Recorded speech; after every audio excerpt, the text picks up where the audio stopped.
வலியற்ற varicose vein சிகிச்சை எளிய 30 நிமிட செயல்முறை 7207948735. வரும் ஜனவரி மாதத்துடன் 27 மாவட்டங்களுக்கான ஊரக உள்ளாட்சி பதவிக்காலம் முடிவடையவிருக்கும் நிலையில் உள்ளாட்சி தேர்தல் நடக்குமா நடக்காதா, ஏன் தாமதமாகிறது என்ற கேள்விகள் எழுந்துள்ளன. உள்ளாட்சி பிரதிநிதிகளுக்கான பதவிக்காலம் முடிவடைய இன்னும் சொற்ப நாட்களே உள்ள நிலையில் தேர்தல் தொடர்பான அறிவிப்பு இந்த நேரம் வெளியாகியிருக்க வேண்டும்.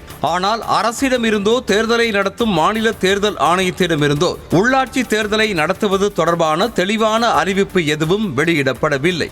இதனால் உள்ளாட்சிகளின் நிர்வாகம் முடங்கி திட்டங்களை செயல்படுத்துவதில் சிக்கல் எழக்கூடிய ஆபத்து ஏற்பட்டுள்ளது. தமிழ்நாட்டில் கடந்த 2016ஆம் ஆண்டு அக்டோபர் 24ஆம் தேதியோடு உள்ளாட்சி பிரதிநிதிகளின் பதவிக்காலம் முடிவடைந்தது. அதன் பிறகு பல காரணங்களுக்காக உள்ளாட்சி தேர்தல் அடுத்தடுத்து தள்ளி வைக்கப்பட்டு நடத்தப்படாமலேயே இருந்தது. இதனால் உள்ளாட்சி நிர்வாகம் முழுவதுமாக முடங்கி எந்தவித அடிப்படை வளர்ச்சியும் இல்லாமல் மக்கள் பெரும் பாதிப்புக்குள்ளாகினர்.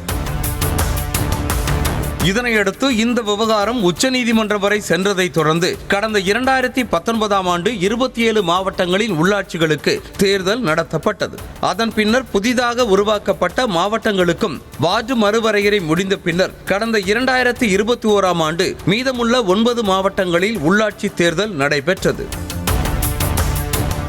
ஆனால் தற்போது மீண்டும் உள்ளாட்சி தேர்தல் குறித்த அறிவிப்பு வெளியாகாமல் உள்ளது தமிழ்நாட்டில் 2016 நிலை மீண்டும் திரும்புகிறதா என்ற அச்சத்தையும் குழப்பத்தையும் மக்களிடையே ஏற்படுத்தியிருக்க மாநகராட்சி ஆணையர்கள், நகராட்சி ஆணையர்கள், வட்டார வளர்ச்சி அலுவலர்கள், ஊராட்சி செயலர்களை கொண்டே உள்ளாட்சி அமைப்புகள் நிர்வகிக்கப்படுகின்றன.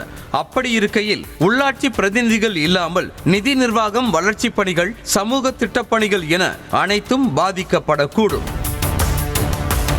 அது மட்டுமின்றி குடிநீர் விநியோகம், குப்பை எடுத்தல், கழிவுநீர் அகற்றுதல், வளர்ச்சி திட்ட பணிகள் தொடங்கி மின் கட்டணம், மின் மோட்டார், மேல்நிலை தொட்டி, தெருவிளக்கு பராமரிப்பு வரை அனைத்து உள்ளாட்சி பணிகளும் முடங்கக்கூடும். முதியோர் ஓய்வூதியம், திருமண உதவி திட்டம், மகாத்மா காந்தி தேசிய ஊரக வேலை உறுதி திட்ட பணிகள் உள்ளிட்ட பல்வேறு விஷயங்களும் உள்ளாட்சி பிரதிநிதிகள் இல்லாமல் பெரும் சிக்கலுக்குள்ளாகும். இப்படி மக்களின் நேரடி தேவைகள் அனைத்தும் முடங்கக்கூடிய ஆபத்து உள்ளது. உள்ளாட்சி தேர்தல் நடந்தால் தான் கிராமப்புறத்தில் இருக்கவங்க எங்களுக்கு சாலை வசதிகளோ ஒரு தண்ணீரோ குடிநீர் வசதி ரொம்ப முக்கியமான இது. இன்னொன்று இப்போ மழை காலங்கள் எங்களுக்கு அந்த ப்ளீச்சிங் பவுடர் போடுறது, மற்ற அந்த கொசு மருந்து, மற்ற எல்லா பணிகளும் எங்களுக்கு செய்யறதுக்கு உள்ளாட்சி மன்றத்தை மூலயமா தான் நடக்கும். அனைத்தும் விரைவாக நடக்கும். எதிர்க்கட்சி வரிசையில் இருந்தபோது உள்ளாட்சி ஜனநாயகம், உள்ளாட்சி நிதி என தடால் புடால் அரசியல் செய்த திமுக ஆளும் கட்சியான பிறகு ஊரக உள்ளாட்சி தேர்தலை நடத்தாமல் அமைதி காப்பது விமர்சனங்களை கிளப்பியிருக்கிறது. ஆனால் புதிதாக மாநகராட்சி, நகராட்சி உள்ளிட்ட அமைப்புகள் உருவாக்கப்பட்டு அவற்றை வரையறை செய்ய வேண்டிய பணிகள் இன்னும் முடிவடையாமல் உள்ளதே உள்ளாட்சி தேர்தல் தாமதத்திற்கு காரணமாக கூறப்படும் நிலையில் உள்ளாட்சி தேர்தல் நடக்குமா நடக்காதா என எதிர்க்கட்சிகள் தரப்பில் கேள்வி எழுப்பப்படுகிறது. நியூஸ் தமிழ் செய்திகளுக்காக செய்தியாளர் சுப்புராமன். வலியற்ற வெரிகோஸ் வெயின் சிகிச்சை எளிய 30 நிமிட செயல்முறை 7207948735.